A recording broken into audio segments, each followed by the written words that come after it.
정말 감사한 날이고 기쁜 날인데 도대체 어떻게 감사하고 기뻐하는지는 알고 기뻐하고 감사해야 될 것 같아서 오늘 성탄절 이 예배 가운데 항상 이 성탄에 대한 이야기를 듣지만 그럼에도 점점 더 내 안에 이 의미가 좀 새겨지는 시간들로서 오늘 좀 맞이됐으면 좋겠습니다.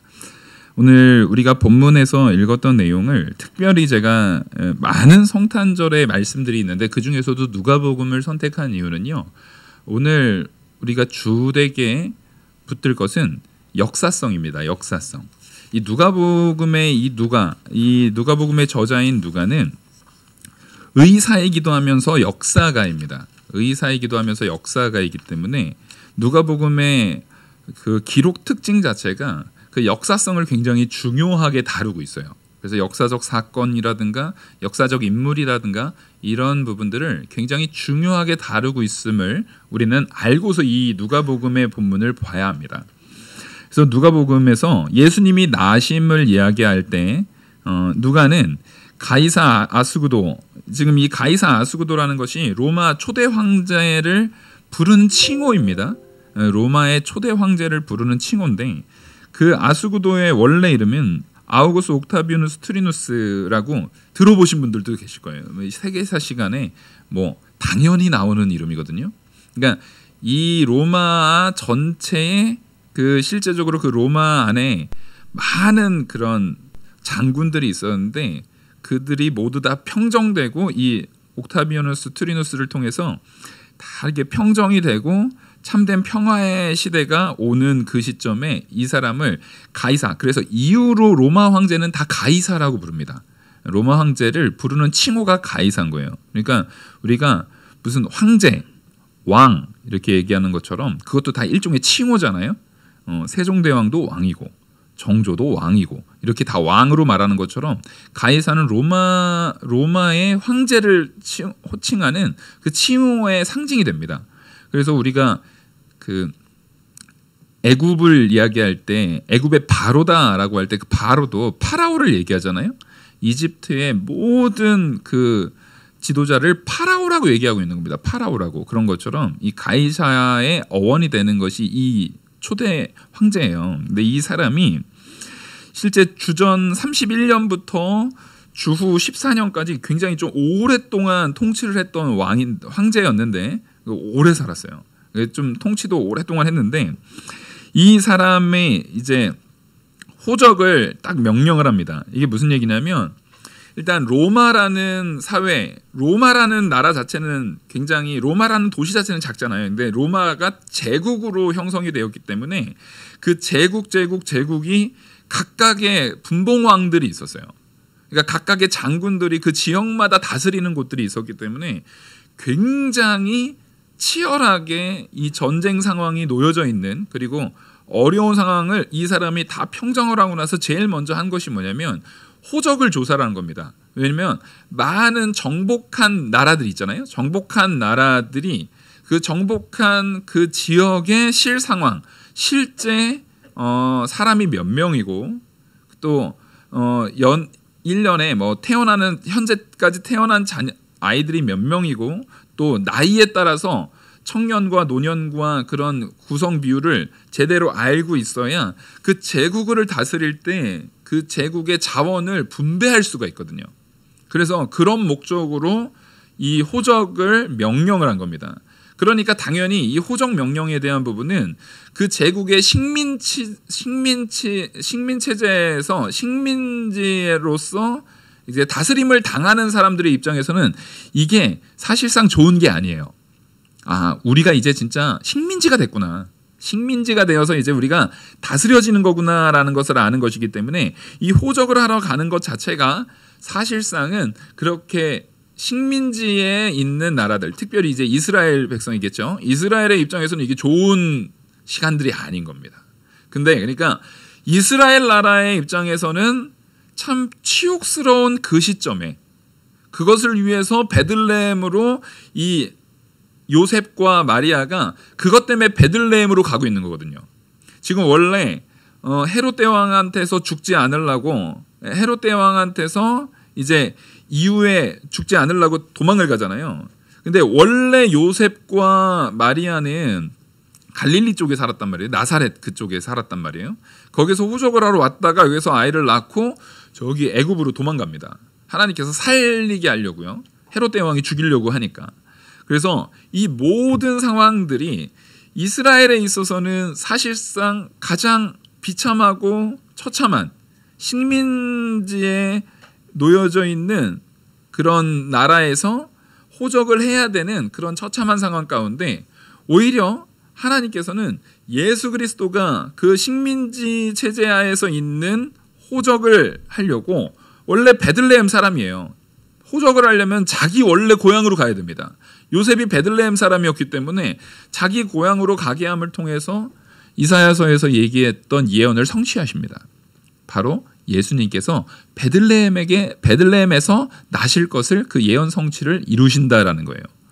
우리는 이 모든 것을 봤을 때 내가 지금 가장 어려운 환경 가운데 있을 때 하나님께서 나에게 허락하시는, 나에게 이미 예비하신 그 어떤 역사를 이루시려는 과정인지도 모른다라는 것을 분명히 마음에 두셔야 됩니다.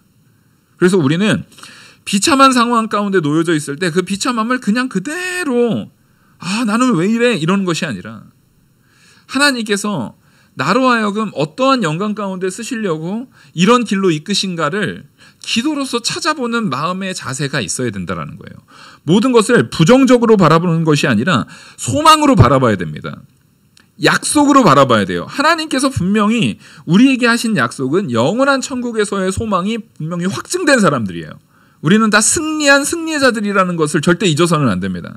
그 안에서 그러면 하나님께서 그 승리의 역사를 우리에게 베푸시는데 어떻게 이끄시려고 이렇게 이끄시는가? 그것을 고민하면서 성경을 바라보고 하나님의 말씀 가운데 신앙생활을 해나가는 것이 굉장히 중요하다는 것입니다. 그리고 이 호적에 대한 부분이 여기서 보면은 역사적 자료에서 구레뇨라는 사람이 나와요. 근데 이것 때문에 제가 이 누가복음을 본문으로 정한 이유도 이거예요. 요즘에 이제 성탄절이 되다 보니까 저희 딸이 그 TV에서 보면은 역사학자가 한 명 나와가지고 역사를 막 설명해주는 프로그램이 요즘 많아요. 참 좋은 것 같아요. 그래서 그런 걸 되게 좋아하거든요. 그래서 그 역사 그걸 좋아해가지고 저희 딸이 그걸 보고 있더라고요. 그래서 저도 이제 나름 제가 역사신학을 전공했으니까 그래서 이렇게 같이 보는데 그 중에 이제 이 예수님에 대한 이야기를 하는 부분도 있었어요. 예수님의 탄생 뭐 이런 부분을 얘기하는 부분들이 있어서 근데 보니까 성경이 틀렸다라는 것을 전제로 얘기를 하는 거예요. 그러니까 이게 일반적으로 우리가 이 성경에 대한 부분을 그 사람이 이제 인용하는 역사학자가 요세푸스거든요. 요세푸스는 되게 유명하죠. 요세푸스는 유명한 이스라엘의 역사학자예요. 그러다 보니까 지금 이 성경에서는 나중에 헤롯 대왕이 동방 박사들에 의해서 예수님을 죽이려고 할 때 그 죽이려고 하는 것 때문에 헤롯 대왕이 아이들을 다 데려다가 이렇게 했다라고 하지만 이 요세푸스의 역사에 대한 그런 계산, 특별히 이제 구레뇨가 있어요. 구레뇨가 수리아 총독이 되었을 때 이 사람이 처음 한 것이라라고 말할 때 이 구레뇨라는 사람이 지금 예수님의 탄생에 대한 부분을 가지고 호적 조사를 하는데 이 두 가지를 근거로 뭘 얘기를 하냐면 이 구레뇨는 주전 6년에서 5년 사람으로 추정된다라는 거예요. 그 기록에 의해서, 역사적 기록에 의해서 주전 이제 이 사람 자체가 사실상 그 인구 조사한 시기를 주후 6년으로 봐요. 주후 6년으로 보고 지금 머릿속에도 좀 계산을 해야 됩니다. 주후 6년. 그러니까 예수님 탄생하시고 6년 후에 이 사람이 인구조사했다는 거로 보는 거예요. 근데 성경적인 기준에서는 한 주전 6년 정도로 가야 돼요. 왜냐하면 실제 이 구레뇨가 주후 6년에 인구조사를 했으면 헤롯 대왕은 예수님이 탄생한 그 시점에서 그 4년 전 주전 4년경에 죽었다라고 기록이 되어 있거든요. 그러면 이 기록이 안 맞잖아요. 그러니까 헤롯 대왕하고 예수님은 만날 길이 없어요. 이 요세푸스의 기록에 의하면 그래요. 요세푸스가 이제 자기가 이제 자기 이제 유대 고대 사회에서 이 사람이 구레뇨가 수리아 총독으로 부임했던 시기를 주후 6년에 부임해서 주후 6년에 인구조사를 시행했다라고 기록을 해버렸거든요. 근데 실제로 제가 이제 역사신학을 전공하면서 이 요세푸스의 책들을 보잖아요. 그 전체를 다 봤는데 요세푸스가 아주 중요한 유대 고대사의 아주 중요한 사료인 건 맞아요. 근데 여기서 오류가 굉장히 많습니다. 이 사람이. 거의 웬만한 거는 가져다가 쓰기에 쉽지 않은 시대적인 상황과 풍습에 대한 부분은 맞지만 그 연대기적인 부분에 있어서는 오류가 많아요.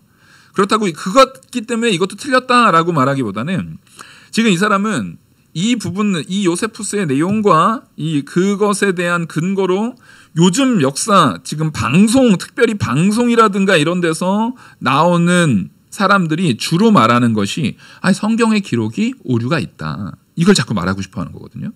성경이 틀렸다, 오류가 있다라고 말하고 싶어 하는 건데, 저는 이제 신학을 전공하고 역사신학을 전공한 입장에서 바라볼 적에는 물론 그들의 의견도 존중을 해야 됩니다. 틀렸어 이렇게 싸우게 되면은 그거는 조금 어려움이 있어요. 왜냐하면 그들도 제시하고 있는 사료가 있기 때문에. 대신에 가능성을 열어둬야 되는 거예요. 그러니까 우리는 제가 가능성을 열어둔다라는 것과 우리의 믿음이 흔들려도 된다라는 거하고는 구분을 하셔야 돼요.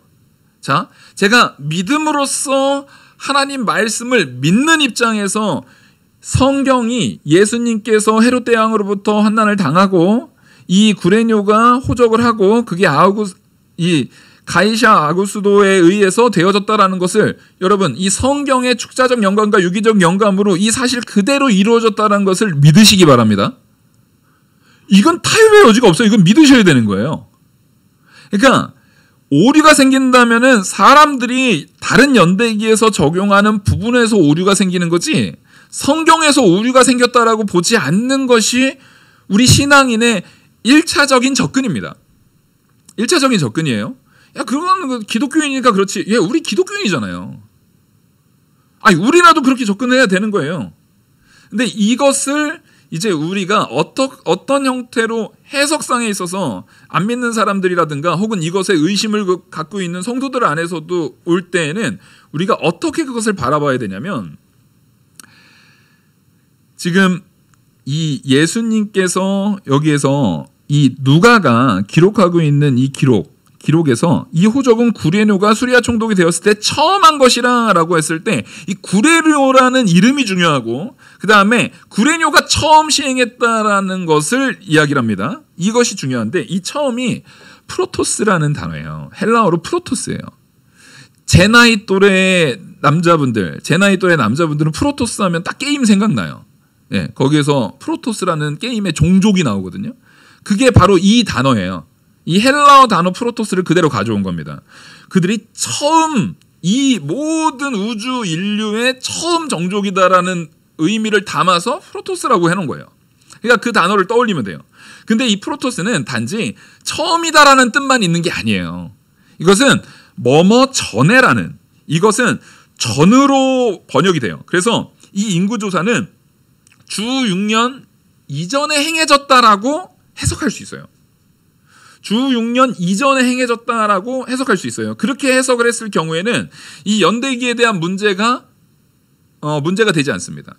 이 사람이 처음 행해졌다라는 것이 주 6년 이전에 그 이전에 행해졌다라고 해석할 수도 있고 또 하나 다른 여지가 또 있습니다. 다른 여지는 뭐냐면 이 구레뇨라는 이름이 실제 이 현재 구레뇨 그 요세푸스가 말하는 주후 6년에 부임을 해가지고 인구조사를 했던 그 구레뇨와 지금 이 본문에 나오는 구레뇨가 같은 구레뇨냐라는 이것도 논쟁이 있어요. 제가 안타까운 건 지금 제가 방금 말씀드리는 것도 전부 다 역사학계에서 논쟁적으로 다뤄지는 내용인데 TV에서 연예인들 앉혀놓고서 역사학자가 가리키더라고요.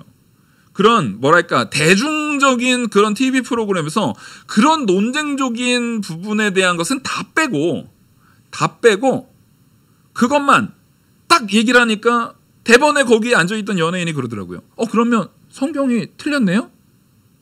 그런 얘기를 하니까 그 역사학자는 또 받기를 성경의 이런 오류들이 시기적으로 맞지 않는 오류들이 존재합니다. 이런 식으로 얘기를 해버려요. 사실은 그 사람이 정말 양심이 있는 역사학자라면 방금 제가 얘기했던 모든 논지들을 다 해서 이런 사료에 따라서는 이게 문제가 없는데 이런 요세푸스의 이런 주장에 의해서는 이런 문제가 발생할 수 있습니다라고 말하는 게 정직한 거죠. 그러니까 요즘 이 시대에서 방송을 통해서 나타나고 있는 그런 역사적 접근은요, 실제로는 정직하지가 않아요. 일단 기본적으로 성경이 오류가 있고 틀렸다라는 것을 항상 전제하고서 거의 그 모든 내용들을 만들더라고요. 이건 의도가 있는 것처럼 보여요. 그래서 저는 목사로서 그리고 또 역사 신학을 전공한 입장에서 이 부분을 적어도 우리 성도들은 이런 부분에 있어서 저 틀린 거야 라는 생각을 갖지 않았으면 좋겠어서 지금 서두에 어렵지만 이 부분을 다루고 있는 겁니다. 적어도 영화교회 성도들은 그런 프로그램들을 보다가도 거기에 틀렸나? 이런 생각 가지시면 돼요, 안 돼요? 안 돼요. 그들이 말하는 것과 또 다른 역사적인 사료들이 존재한다라는 것을 일단 기억하셔야 됩니다.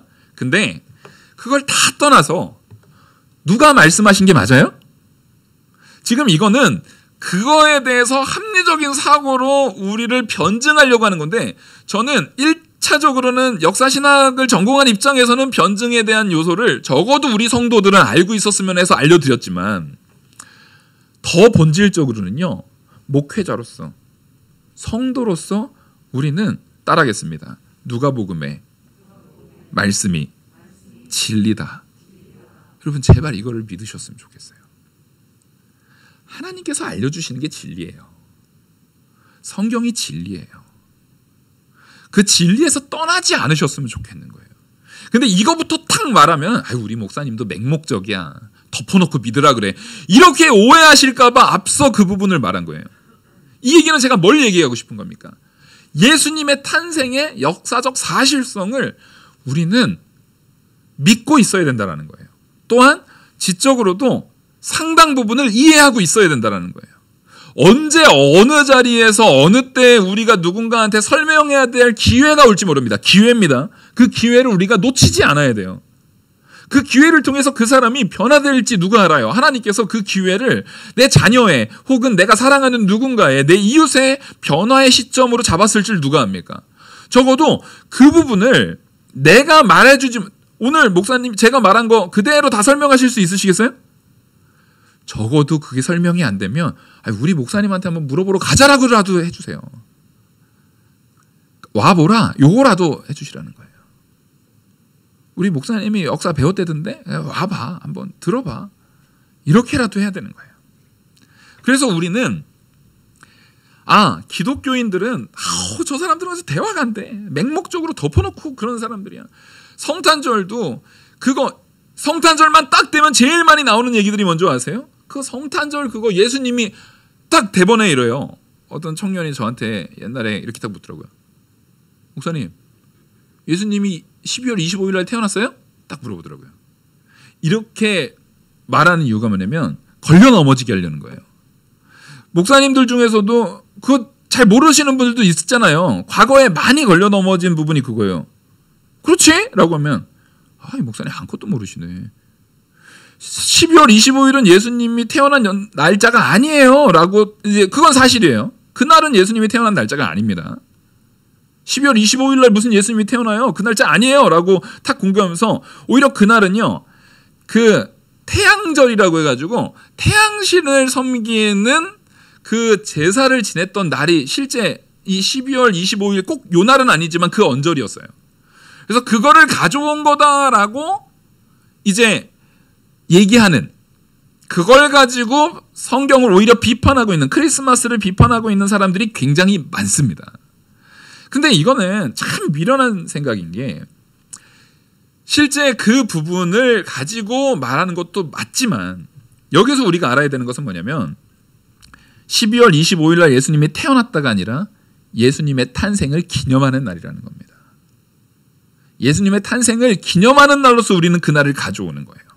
그래서 많은 이단들이 이걸 가지고 공격을 하거든요. 많은 이단들이 이 예수 그리스도의 탄생의 역사성을 가지고 공격을 하면서 실제로 이 성탄절에 대한 부분을 부인하는 이단들이 많습니다. 왜냐하면 보통 이단들은 다 자기들이 뭐예요? 내가 메시아거나 내가 하나님이잖아요. 그러니까 예수님의 탄생에 대한 부분을 아예 무시하거나 아니면 왜곡시키거나 아니면 축소시켜요. 그래서 우리가 흔히 그 전능신교, 정능신교라고 말하는 여기에서는 실제 이 성탄절에 대한 부분을 아예 사람이 정한 명절, 여기가 바로 그 태양신에 의해서 세워진 거다라고 말하는 그 사람들 중에 하나예요. 그래서 이거는 전능신교는 크리스마스를 사람이 정한 명절 중에 하나로 보고 이거 부정적으로 그런 건 지키면 안 된다라고 말해요. 그 이단 중에. 그리고 또 여호와의 증인이 있어요. 여호와의 증인 다 아시잖아요. 여호와의 증인도 마찬가지예요. 여호와의 증인도 이 크리스마스를 이교의 관습, 이교 관습이라는 게 아까 말했던 태양신 섬겼던 이교의 관습이라고 말하는 거예요. 예. 근데 이거는 전혀 잘못된 거예요. 그냥 상징적으로 예수님에 대한 부분을 이야기를 한 거예요. 근데 이게 왜 태양절하고 이렇게 연결이 됐냐면 이 로마가 기독교를 박해하다가 로마가 이제 국교가 되잖아요. 근데 로마가 국교가 될 때에 당시에 로마 안에서 제일 유명하게 되어졌던 그런 종교, 로마는 원래 종교의 자유가 있는 나라였습니다. 그 중에 하나가 이제 태양신을 섬기는 종교가 있었어요. 그게 굉장히 주가 되는 종교였단 말이에요. 그래서 이제는 근데 그 태양신이 아니라 하나님이 진짜다가 되는 거예요. 이게 가짜고 하나님이 진짜다가 된 거예요. 그래서 그 진짜인 하나님에 대한 부분을 사실상 그 날짜에다가 우리가 그걸 신학적으로 그 용어나 그 날에 세례를 베풀었다라는 형태로 표현을 합니다. 그래서 그 날이 너희들이 그동안에 알았던 가짜 말고 진짜 예수 그리스도가 오신 날이 진짜 우리의 구주가 나신 날이고 우리가 구원받는 그 날이다라는 의미에서 사실상 거기에다가 입힌 것이 사실입니다. 그래서 한 번도 기독교에서는요, 그날이 예수님이 태어난 날, 생일이다라고 말하지 않아요. 성탄절이라는 것은 예수님이 태어난 날을 기념하는 날인 거예요. 근데 여호와의 증인은 이거 잘못된 거다. 이거는 예수님의 생일이 아니라 오히려 죽음을 기념해야 되기 때문에 이 날은 우중충한 날로 그 관습으로 지키면 안 되고 이 날은 아주 우중충한 날로 여호와의 증인들은 그걸 또 이렇게 왜곡해서 가르쳐요. 근데 되게 웃긴 게요. 여호와의 증인들도요. 방금 제가 말한 게 여호와의 증인이 말하는 정통이거든요. 근데 여호와의 증인들도 제가 가끔 한번 이렇게 하면은 전도할 목적으로 대화를 가끔 해요. 여러분들 하지 마세요. 이러면 목사님도 했다니까 나도 가서 전도해야지. 아니 저는 이제 신학적인 부분에 있어서 그분들이 말하는 거에 대한 충분한 이 논지로서 변증할 수 있는 것을 갖추고 있는 상태에서 말하고자 하는 거지. 이거 여러분들이 하다가 큰일 나요. 우리 목사님이 틀렸네 이러신다고. 그러니까 절대 그런 짓 하지 마시고. 그래서 그분들한테 했더니 이 사실을 몰라요. 이 사실을 잘 몰라요. 왜요? 크리스마스 좋은 날인데요? 막 이러시더라고. 그러니까 그분들도 이제 다 아는 건 아니에요, 보면. 그리고 또 이제 우리 이재록 만민중앙교회 있잖아요. 만민중앙교회 이재록 같은 경우는 아예 성탄절은 이거 정통교회 못지않게 화려하게 자기 생일을 지켜요. 자기가 이제 재림 예수고 자기가 이제 메시아니까 성탄절날 자기 생일로 해서 성탄 트리 막 이렇게 하는데 거기 만민 딱 해가지고 자기가 생일 선물 받고 자기가 받더라고요. 참 안타까운 현실이죠. 그리고 JMS도 비슷해요. 자기 정명석 생일을 지켜요. 그래서 25일은 옛날에는 JMS도 12월 25일을 지켰는데 이게 점점 바뀌어가지고 요즘에는요 3월 16일 날 지켜요. 그 사람 생일이 3월 16일이래요. 지금 우리가 이 성탄절의 역사성을 바로 알아야 되는 이유가 이거예요. 그걸 바로 알지 않으면은요 이단이 하고 있는 이런 행태에 휘둘릴 수가 있어요. 절대 그래서는 안 됩니다. 절대 그래서는 안 돼요. 그리고 특별히 여기 보면 여기 하나님의 교회 안상홍 여기 저쪽에 어디죠? 언덕배기 하나 넘어가면은 굉장히 큰 데 있잖아요.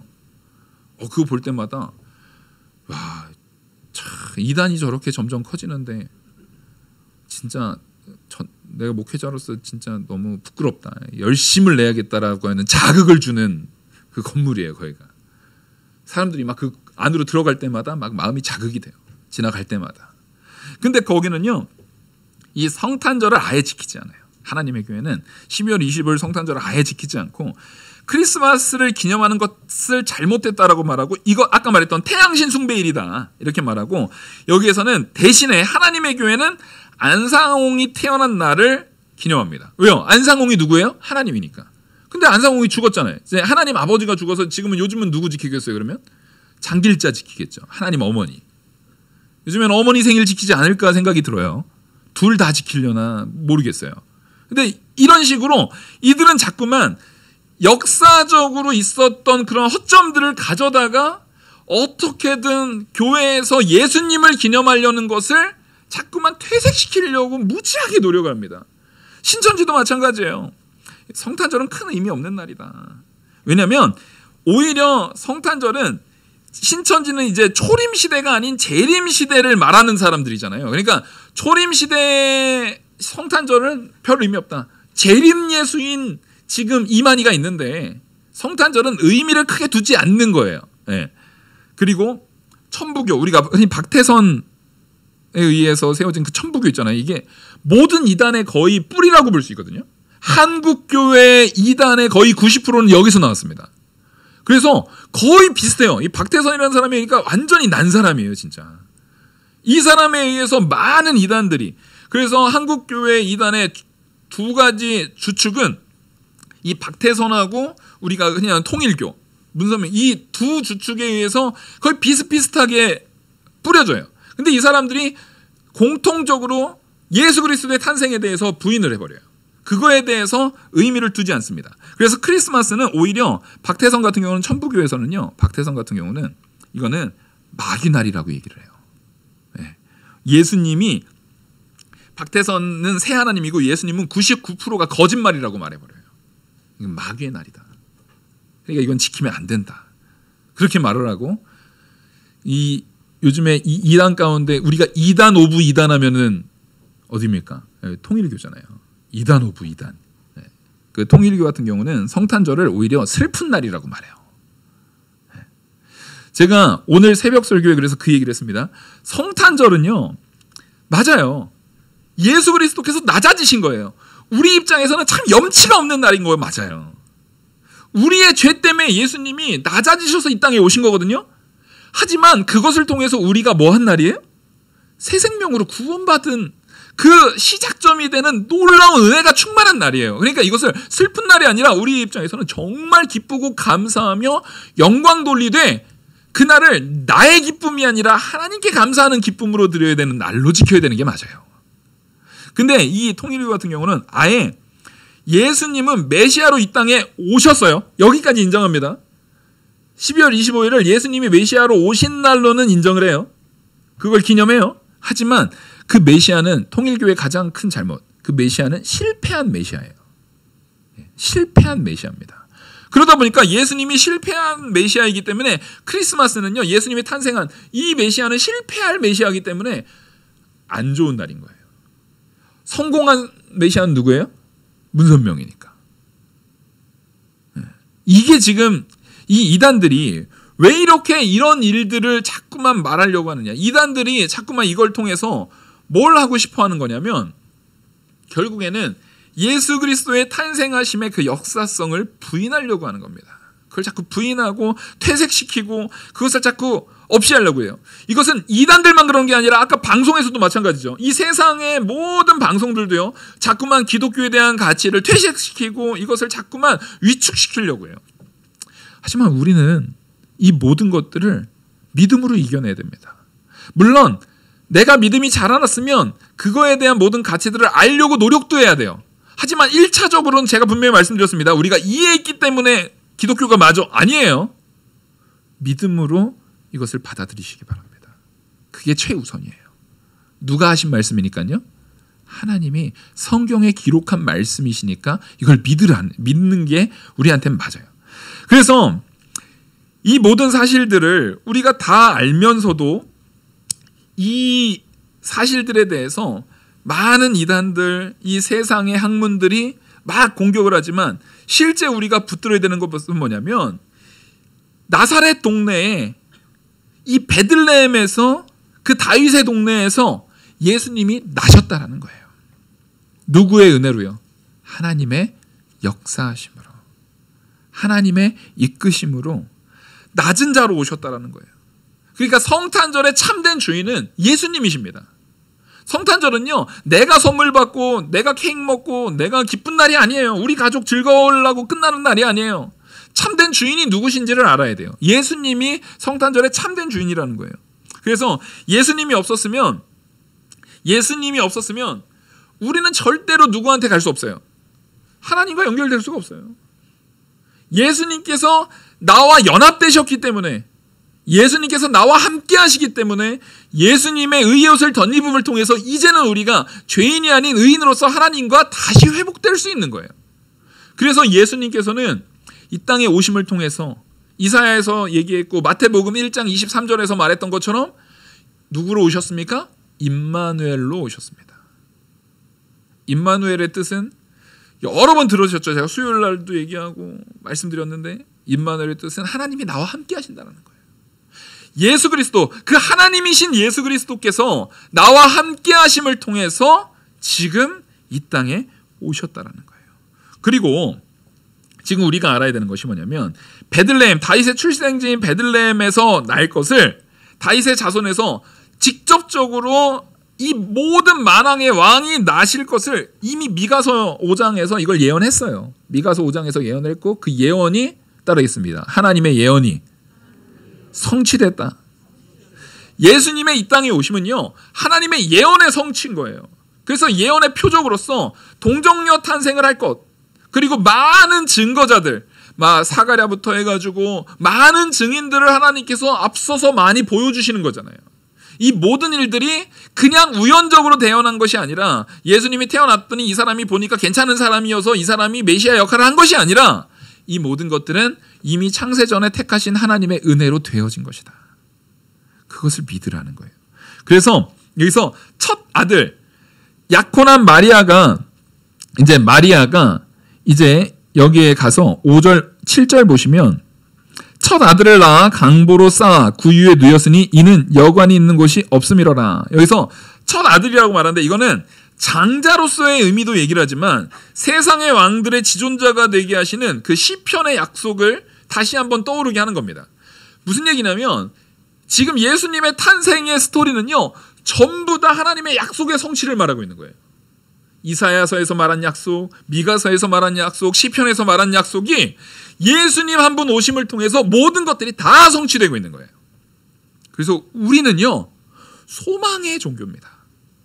하나님이 하신 그 약속은 신실하신 하나님께서 반드시 이루신다라는 거예요. 그것을 바라보면 그 하나님께서 우리를 구원하셨고 이미 우리는 천국 백성이다라고 선언하신 그 선언이 우리한테 이루어진 거라는 거예요. 그래서 예수 그리스도의 탄생의 역사성은 그래서 그만큼 더 중요합니다. 예수님은 이 땅에 메시아로 오셨습니다. 이 땅에 하나님으로 오셨어요.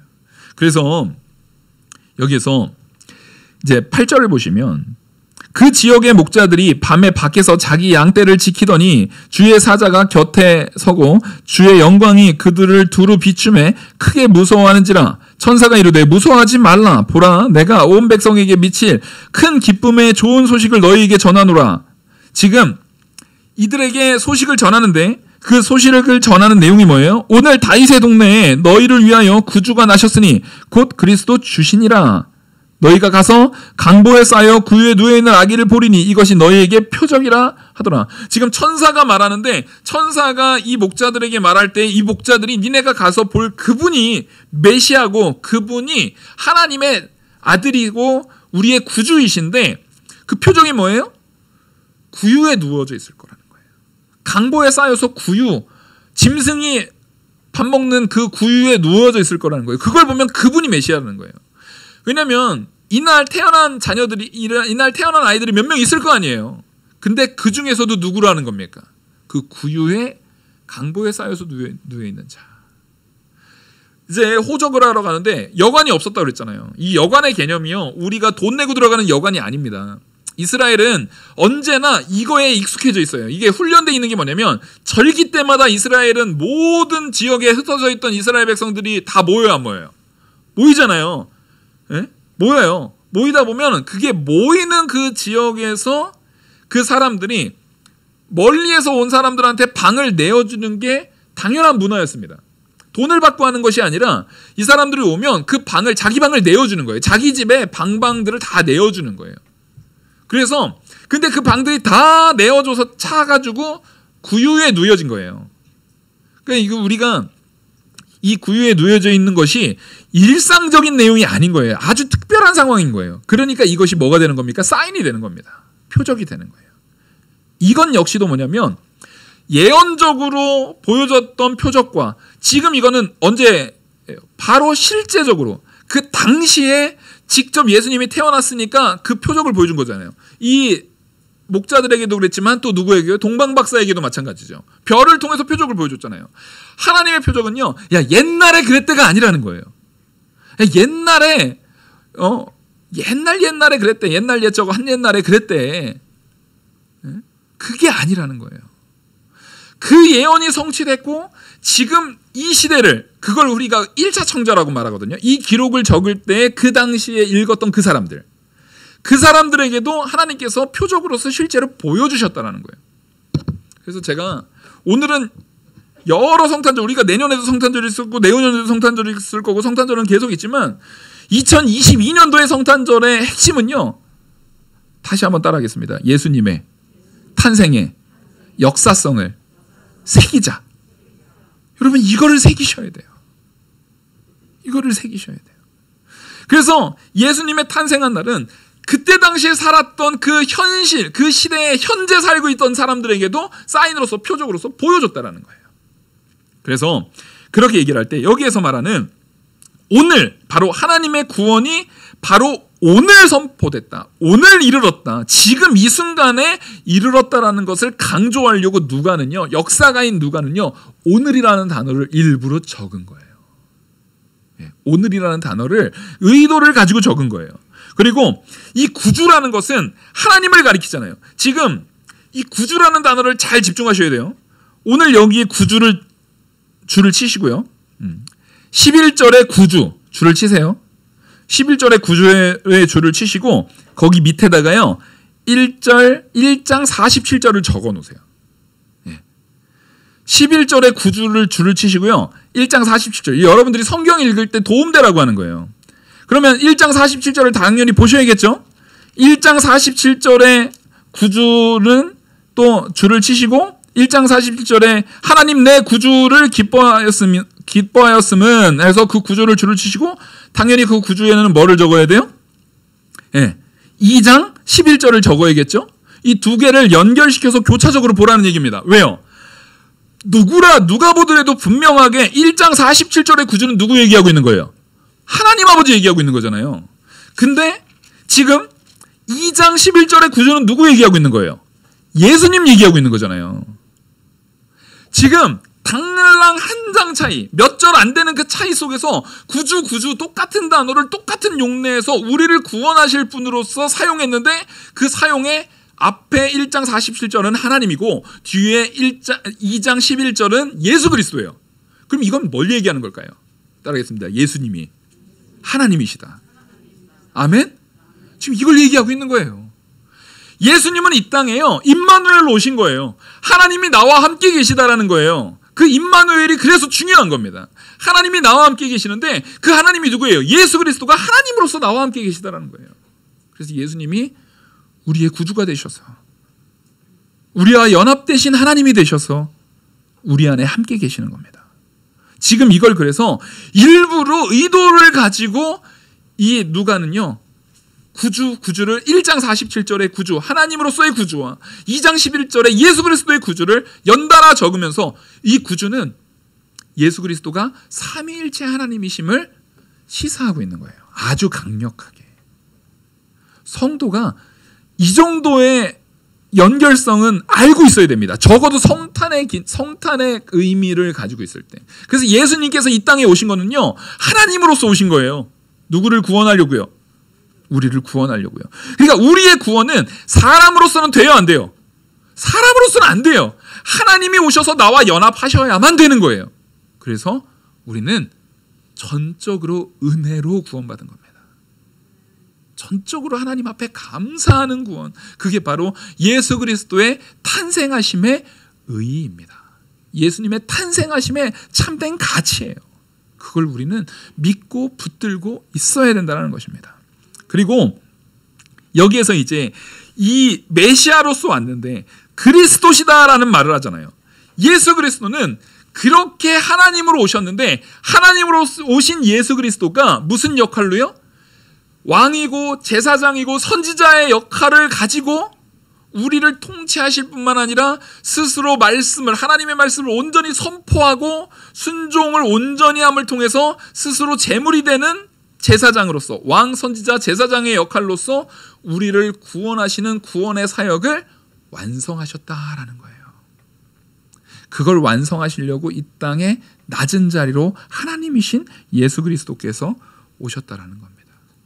그래서 예수님은요, 우리를 죄에서 구원하실 분으로, 인간을 창조하신 분이 인간의 몸으로, 전능하시고 영원하신 분이 정말 무지하고 죄밖에 없고 연약하고 한계가 명확한 우리의 몸, 사람의 몸으로 입고 오신 이유가 바로 그 하나님이 죄인인 우리를 구원하시려고 오셨다는 거예요. 그래서 우리는 그 요한일서 4장 10절을 제가 봉독해 드리겠습니다. 사랑은 여기 있으니 우리가 하나님을 사랑한 것이 아니요 하나님이 우리를 사랑하사 우리 죄를 속하기 위하여 화목제물로 그 아들을 보내셨습니다. 예, 하나님이 그 아들을 보내셨어요. 그 아들 하나님, 성자 하나님을 보내셔서 하나님의 사랑을 완성시켰다는 겁니다. 그게 바로 예수 그리스도의 탄생의 의의입니다. 성탄절은 그러니까 누구의 사랑의 완성인 겁니까? 하나님 사랑의 완성입니다. 하나님이 나를 먼저 사랑하셨다는 것을 가장 명확하게 보여준 것이 성탄절이에요. 근데 이것을 그런 역사가들이 함부로 폄훼시켜버리게, 또 그 이단들이 이 가치를 훼손시키는 것에 우리가 현혹되고 넘어가서는 안 된다는 겁니다. 하나님께서 우리에게 이렇게 많은 은혜 가운데 천군 천사들이 나타나서 하나님을 찬송하면서 이날이 얼마나 가치 있는 날이고 사람인 너희들에게 얼마나 가치 있는 날이며 이것이 약속이 성취됨을 통해서 하나님께서 얼마나 기뻐하시는가. 왜? 하나님은 낮아지셨고 예수 그리스도는 낮아지셨음에도 왜 기뻐해요? 바로 하나님의 사랑이 완성되는 날이니까. 하나님이 사랑이세요. 그러면 하나님, 성부 하나님 아버지의 사랑이 완성됐지만 예수님은 낮아지신 거잖아요. 근데 예수님은 왜 기뻐요? 예수님은 사랑하는 아버지의 뜻을 온전히 준행했으니까. 자, 사랑이라는 것은 뭐라고요? 내가 사랑하는 자의 온전한 뜻을 이루는 것이 사랑의 참된 가치예요. 그래서 이 말씀 마지막 14절 우리 같이 읽겠습니다. 시작. 지극히 높은 곳에서는 하나님께 영광이요 땅에서는 하나님이 기뻐하신 사람들 중에 평화로다 아니라. 지극히 높은 곳에서는 하나님께 영광이 되는 거예요. 왜요? 하나님이 권능과 위엄으로 이 땅에 현현하는 거예요. 그리고 그 예수 그리스도의 현현하심을 통해서 하나님의 뜻이 온전히 이루어진 거예요. 그러니까 모든 영광이 하나님께 영광되어지는 것을 그 천국에, 이미 먼저 천국에 있는 모든 성도들과 천사들과 이들이 다 모르는 거예요. 하나님의 신실하심을 찬양하는 거예요. 하나님께서 이미 약속하신 것을 이렇게 이루셨습니다. 하나님의 약속을 온전히 이루셨습니다라고 그것을 찬양하는 거예요. 그리고 이 땅에서는 하나님의 기뻐하심을, 하나님께서 왜 예수님을 보냈냐고요? 기뻐하심을 입은 그 사람들을 위해서, 바로 택한 백성을 위해서. 그래서 그 택한 백성, 기뻐하심을 받은 사람들 중이라는 것은 하나님의 택한 백성을 말하는 겁니다. 바로 여러분들이요. 그 택한 백성을 위해서 하나님께서 평화로서, 참된 평화, 예수 그리스도를 믿는 믿음 안에서만 누려지는, 오직 하나님의 의의를 덧입어야만, 우리 주 예수 그리스도의 의의를 덧입어야만 가능해지는 참된 평화를 주시고자 예수님이 오신 줄 믿고 참된 그리스도의 탄생의 기쁨, 그 의의를 깨달아 아는 저와 우리 모든 성도님들 되기를 간절히 소망합니다. 기도하시겠습니다. 은혜와 사랑이 많으신 하나님 아버지, 오늘 예수님의 탄생에 대한 역사적 가치와 그것이 얼마나 우리에게 소중한 것인지, 하나님의 신실하심으로 그 모든 약속과 하나님의 그 언약이 성취된 것임을 우리가 오늘 말씀 통해서 깨달아 알게 하여 주시옵소서. 이 모든 것들이 하나님의 사랑이 우리 안에 완성되고 확증되어진 것임을 깨달아서 이제는 우리가 하나님 사랑과 이웃 사랑을 더욱더 잘 실천해 나가는 성도 되게 하여 주시옵소서. 이 모든 말씀 살아계시는 우리 주 예수 그리스도의 이름으로 기도 올리옵나이다. 아멘. 찬송가 117